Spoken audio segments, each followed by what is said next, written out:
Okay, the time is 1:06 p.m. It is April 1st, 2025. So first and foremost, my lab cat got to the vet. Gabriel, she has a microchip. I don't have the sound machine on at any moment. We will have to turn that on. She has a microchip from home again. I'm not allowed to say anymore, okay? The Live Well veterinary clinic is 100% involved with crystal meth, drug cartel terrorism. Oh, 100%. They thought before they had a drug addiction, it was for the ISIS, but you put drugs that heavy into it and it's for nothing but moving and supplying and continuing the crystal meth frenzy that we're in. That's all this is about anymore. It's citywide. So just consider every single last terrorist here in the city of DC and the metro region fighting for crystal meth. There is nothing more you need to investigate. The doctor was high, the assistant was high, everybody was high on meth. I can't say any more about them, except that they were really happy once Gabriel went to get some procedures done that they didn't have to end her life, because the op that they were instructed to carry out was to kill her. She'd come home within 72 hours and die, and I'd be fucking dead anyways. I'm always supposed to leave anywhere I go. Anywhere I go in this city, once I leave the property, according to the crystal meth terrorist, and this is cut and dry, black and white, what it has become all about is no more ISIS. It is no more white power. It is no more none of that. It's crystal meth, amphetamine. It's giving them money. It's giving them their drug habit supply. It's all that matters. Then once they're high, they can believe it's for whatever cause, but no. There is no other cause. There is no other motive. Okay, so the motive for this terrorism from this region is for crystal methamphetamine. That is the motive. There is nothing else to investigate. Once Gabriel did her procedure, that was when they were going to get instructed from dirty federal agents, cut and dry. It's the same format with the grocery stores and the vet clinics, coffee shops and bakeries and pizza parlors. Nothing has changed from its original structure, which the evil military did do all that. And when it went kaput, like I have tried to say over these years, the U.S. cooping took it over and they took it away from Sinaloa. The other Mexican drug cartel took it over with the cooping, trying to keep the same format and structure of the overthrow.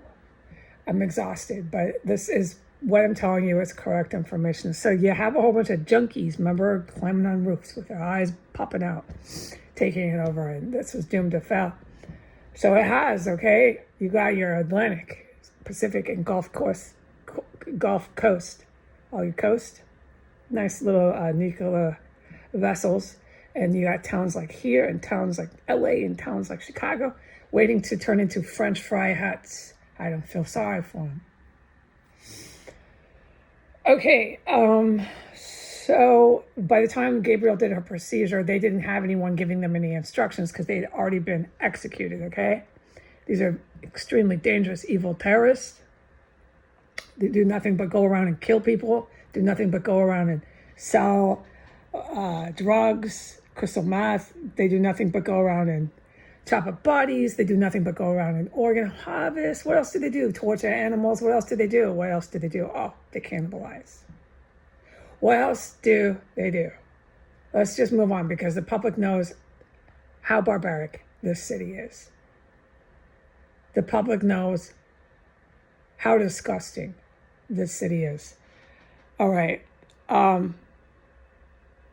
So by the time Gabriel was getting her procedure, they had nobody giving them instructions. So when they came back, they were glad because they no longer had the threat on them.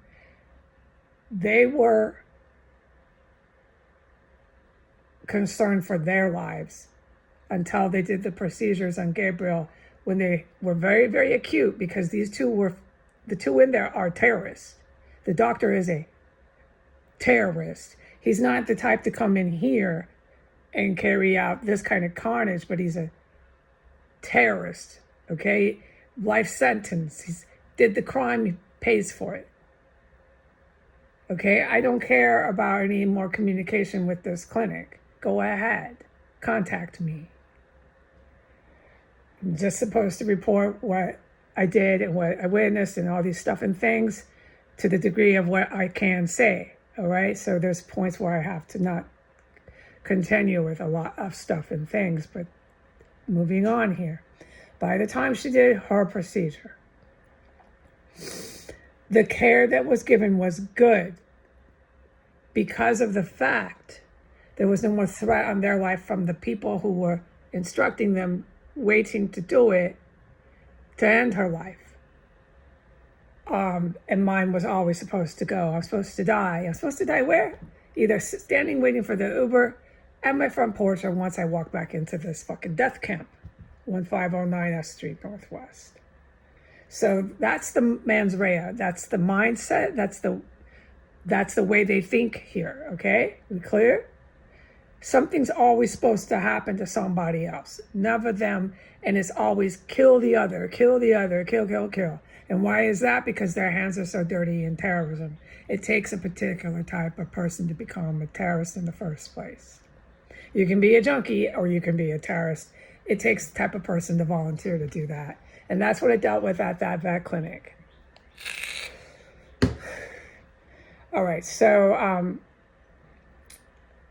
they gave her really good care there because of the fact that the pressure was off them. They didn't have to kill her, cover your tracks, do a really good job. And they came back in and they were a lot more lighter. What I mean by lighter, less stressed out because they weren't going to be killed. And you know how they knew that? Because there was 2 male U.S. federal military, U.S. federal, like DHS or something, the same crowd that oversees this place.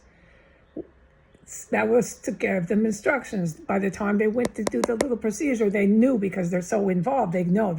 I'm not going to keep repeating that those 2 had been taken out. The terrorists killed in action.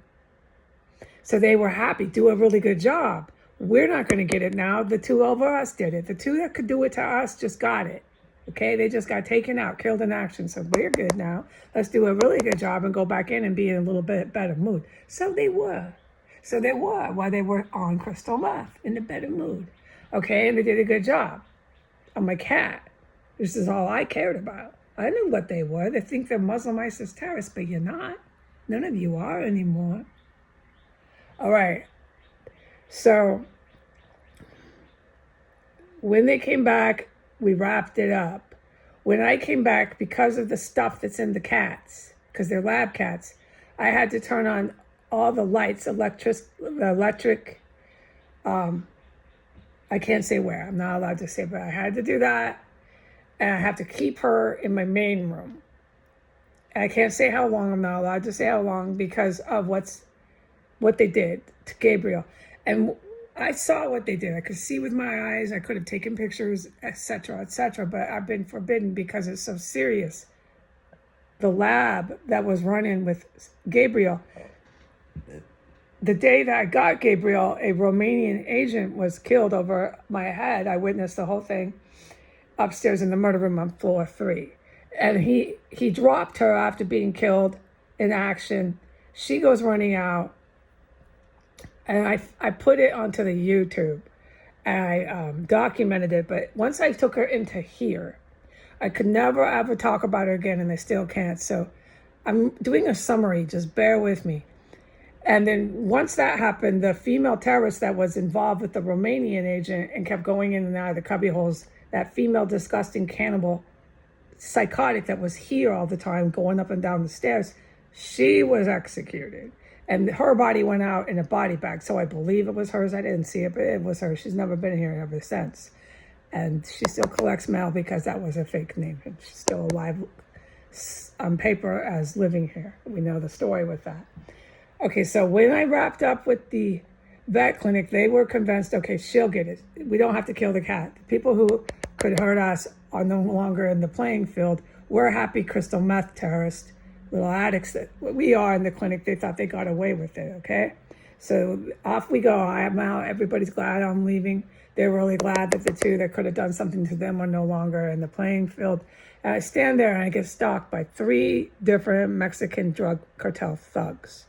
I get stalked. I'm used to that. I can tell when they're stalking me. So that happened out there. And anyone else that I witnessed, which I did, I'm not allowed to talk about it, okay? And then when I came back here, I had to do the thing with the power, the electricity, okay? Because of the stuff and things with both cats, Talia and Gabriel. Okay, so as far as anything else that I learned in the vet clinic about her, I just can't talk about Gabriel. She's mucho radon. I'm okay, but what I need to say is before I left from 6 a.m. when I had my alarm set to wake up to about 10 minutes before I left, which was 8:50 a.m. because I left at 9 o'clock sharp, they used biological and chemical weapons on me like never before. It was becoming a regular thing, these top 5 attacks.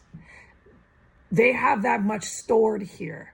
And I witnessed massive terrorism going on in the complex during that whole 2-hour duration. But I'm forbidden from talking about it. As usual, I cannot say anything that's happening on this complex. The only thing I can say is by the time around 8:30 a.m., as they're racing me back and forth, doing incredible injury to me every time, okay? And it's a lot of pain. I mean, I can't help but wail.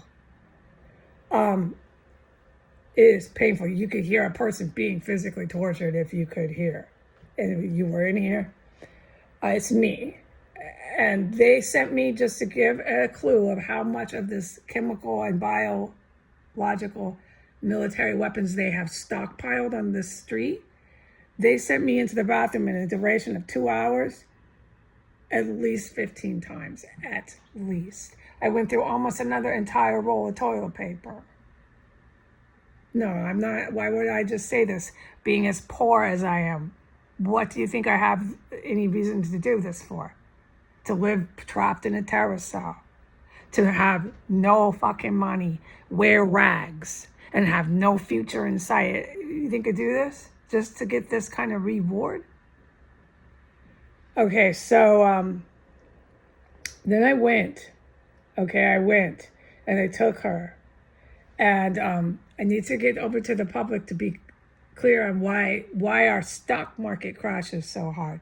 Because this overthrow was structured initially with a lot of food. I don't have words anymore. Like warehouses that have food, distributors that go on the roads that have food, big and small. This is pizza shops. This is these coffee shops. This is some bakeries. This is all over the country. So this is really, it affects our stock market. This is basically at this point, by 2025, all of our grocery stores, this is huge, the grocery stores. The grocery stores were huge. We have to turn this on. And that's enough. There's other places, pizza parlors. Pizza parlors were really, really bad. They were into a lot of the SATs, the Japanese satellites. They had a lot going on with pizza parlors.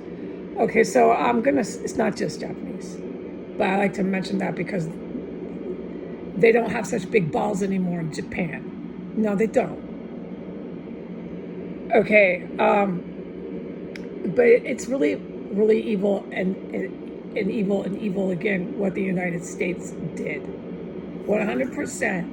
Willingly, with their eyes blinking, did over again and did over and over again. Never thinking twice about what they're doing or how shameful and evil that it was. Okay? And they're still to this day, I cannot testify, have any guilt at all. All they care about, which I can testify, is not being killed themselves. This goes for all your sitting politicians. This goes for your law enforcement that is in sedition and insurrection. This goes for your cooping military. Nobody seems to think there's any shame about it. Nope, not that I can tell. Cannibalism in Washington, D.C. is just part of it. Whatever you got to do, D.C., right? It's a question. Answer me. So cannibalism was just part of it? Whatever it took, yes or no? Okay, so the poisoning was really bad. By 8:30 a.m., oh, really bad. Like, these people are maniacs. By 8:30 a.m., there was a dead body stinking up the entire second floor. Dead body. When I went downstairs by 8:50, all up and down the staircase. Dead body in the corridor. The house was level 3 of stench. Dead bodies. Once again on that street. Now, I witnessed a lot, a lot of stuff when I stood waiting for the cab. But once again, because it took place on this block, I'm forbidden from talking about it. But what I'm witnessing is astounding. And you know what? By the time I came back from this veterinarian clinic, the veterinarian clinics are part of this structure, this format. And it's not just in D.C. The veterinarian clinics are in certain cities. Chicago is one, where they had this very strong network, N-E-T, network, for terrorism in order to overthrow violently our sovereign territory. Your pizza parlors, your veterinarian, your little lovely latte bakeries, these places, okay. There's more, but this is big, how they had so much network of these individuals. So that's why I bring up veterinarian clinics. I'm exhausted. Okay, but so what I've witnessed going to and fro, when I come back to the block, there's nothing I'm allowed to say. But I go down there, and by 2025, because this is never going to happen for them. No, they have Pacific, Atlantic, Gulf surrounded. What's going to happen is they're going to, in Chicago and so many cities, turn into French fry huts. That's what they get for turning into terrorists. I have witnessed so many Americans full steam ahead in this that it doesn't surprise me when I do go out and witness it. Why I say that when this is over, all is said and done, and we are getting over this as a nation, to definitely have some sort of outreach or support groups, because there are people who are related to a few of these people in the United States that decided to join up in the terrorist cause for whatever it might have been, ISIS or white power, and they lost a person that they had a relationship with, whatever relationship it was. And some of these people are like me. We're nice people. And it hurts us. It breaks our hearts. So I don't want nice people in my country who watch French fry huts pop up all over, and everybody's burnt to a crisp like a French fry for attacking the country, for attacking other countries, for terrorism, name it. What else? Oh, cannibalism. For cannibalism, what else? I mean, my God, the stuff they're doing on the street alone. But it's not just the metro region. It's really bad in the U.S. So there's people in America that could definitely benefit from an outreach group. Somehow, let's get to them. But I'm okay. I'm alive. I cannot go back online. It could be a few weeks. Something's coming down the pike. Mucho importante, and I'm going to be involved because I'm sitting here on this block. I can't know exactly what. I'm not allowed. It would be endangering me if I knew everything. But I'm going to be smack in the middle of it. So I want the public to know, whoever might be hearing this, that I'm not going to be doing anything. You're going to see a black abyss, Facebook, everything, nothing there. Okay, but I'm okay. I made it back in the house. I'm hanging tough in here. Is living hell in here, and this city is horrid. I cannot make any more statements about the terrorist network of the city. I cannot make any more statements at all about this block. I can say thank you, good military, because once those two feds were out of the combat, my cat, who is a lab cat that I rescued, got good care that she needed. All right. And I will see all of you, my family, good military, on the base. I'm looking forward to it. Adios.